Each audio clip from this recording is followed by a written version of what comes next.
Okay, so last video में हमने देखा था कि कौन से टाइप की फिजिकल क्वांटिटीज़ होती है। तो इस वीडियो में हम देखेंगे कि वेक्टर्स की कितने टाइप होते हैं और थोड़ा उसको एक्सप्लोर करेंगे। तो स्टार्ट करते हैं एग्जांपल से।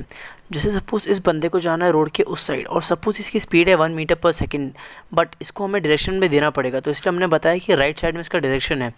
तो ये होती है वेक्टर क्वांटिटी जिसका नाम है वेलोसिटी, क्योंकि सिर्फ स्पीड से हम नहीं बता सकते कि इसको किस तरफ जाना है। तो इसलिए हम लोग को डिफाइन करना पड़ेगा वेलोसिटी। ओके, अब शुरू करते हैं टाइप्स ऑफ वेक्टर्स से। बट टाइप्स ऑफ वेक्टर शुरू करने से पहले हमें जानना होगा एक कंडीशन। तो कंडीशन क्या है कि हम सिर्फ उन्हीं दो वेक्टर्स को कंपेयर कर सकते हैं जो सेम फिजिकल क्वांटिटी को रिप्रेजेंट करते हो, जैसे velocity velocity vector, displacement displacement vector, force force vector. तो ऐसे ही दो वेक्टर्स को हम लोग कंपेयर कर सकते हैं। ओके, अब पहला टाइप ऑफ वेक्टर्स है इक्वल वेक्टर्स। अब सपोज एक वेक्टर ए है और दूसरा वेक्टर हमारे पास वेक्टर बी है। इसमें ए का जो मैग्नीट्यूड है दैट इज़ 5 मीटर्स और बी का मैग्नीट्यूड इज़ ऑल्सो 5 मीटर्स। तो जब के दो वेक्टर्स के मैग्नीट्यूड और डायरेक्शन दोनों सेम होंगे तब हम उनको क्या बोल सकते हैं कि ये दोनों वेक्टर्स इक्वल है। ओके, तो सेकंड टाइप ऑफ वेक्टर्स है पैरेलल वेक्टर्स। हम वही सेम एग्जांपल ले लेते हैं। एक वेक्टर ए है, एक वेक्टर बी है और इनका कुछ मैग्नीट्यूड है, जैसे ए का 5 मीटर्स, बी का 2 मीटर्स। ओके, तो अब हम क्या बोलेंगे कि पैरेलल वेक्टर्स कब होंगे? जब इनका डायरेक्शन जो रहेगा वो एक दूसरे से पैरेलल रहेंगे। यहाँ पे मैग्नीट्यूड से फ़र्क नहीं पड़ता, फ़र्क किससे पड़ेगा? डायरेक्शन से। अगर डायरेक्शन एक दूसरे से पैरेलल है तो इनको हम बोलेंगे पैरेलल वेक्टर्स। ओके, तो अब थर्ड टाइप ऑफ वेक्टर्स है एंटी पैरेलल वेक्टर्स। वही सेम एग्जांपल, बट यहाँ पे इस बार मैंने माइनस क्यों लिया है? बिकॉज हमने राइट साइड को पॉजिटिव माना है, तो ऑब्वियसली बात है लेफ्ट हैंड यहाँ पे नेगेटिव होगा। तो अब एंटी पैरेलल वेक्टर्स कब होते हैं? जब दोनों वेक्टर्स एक्चुअल में है तो पैरेलल बट ऑपोजिट डायरेक्शन में हो, तब इनको हम बोलेंगे anti parallel vectors. Okay, four type of vectors है कोलिनियर वेक्टर्स।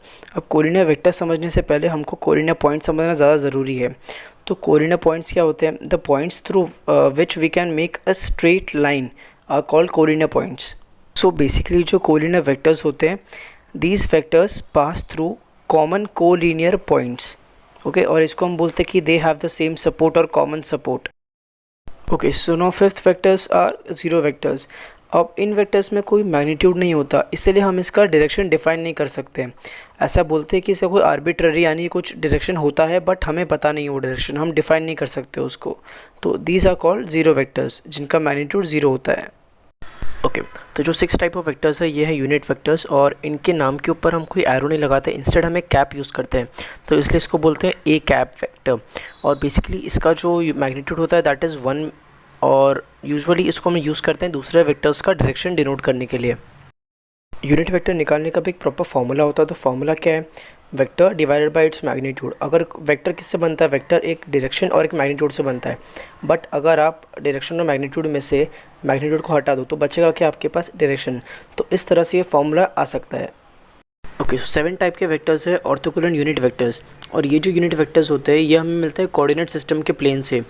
अब इसमें क्या होता है कि जैसे अगर कोई एक्स डायरेक्शन में कोई वेक्टर है तो उसका जो डायरेक्शन होगा हम उसको आई कैप से डिनोट करते हैं, वैसे ही वाई का हम जे कैप से डिनोट करते हैं और जेड का हम के कैप से डिनोट करते हैं।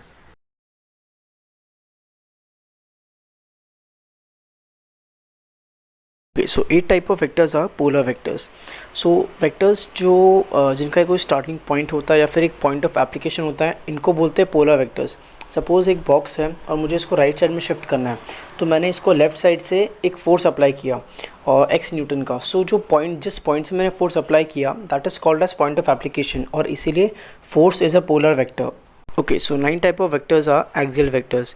सो जब भी हम कोई दो वेक्टर्स का क्रॉस प्रोडक्ट लेते हैं तो हमें जो रिजल्टेंट मिलता है that is an axial vector, because उसका जो डायरेक्शन होता है that is perpendicular to both of the original vectors.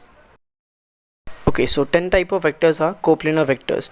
So कभी भी 3 और more vectors are called as coplanar अगर वो सारे के सारे वेक्टर्स एक ही प्लेन में लाई करते हो या फिर एक ही प्लेन में आते हो, तो हम उन्हें क्या बोलेंगे? Coplanar vectors.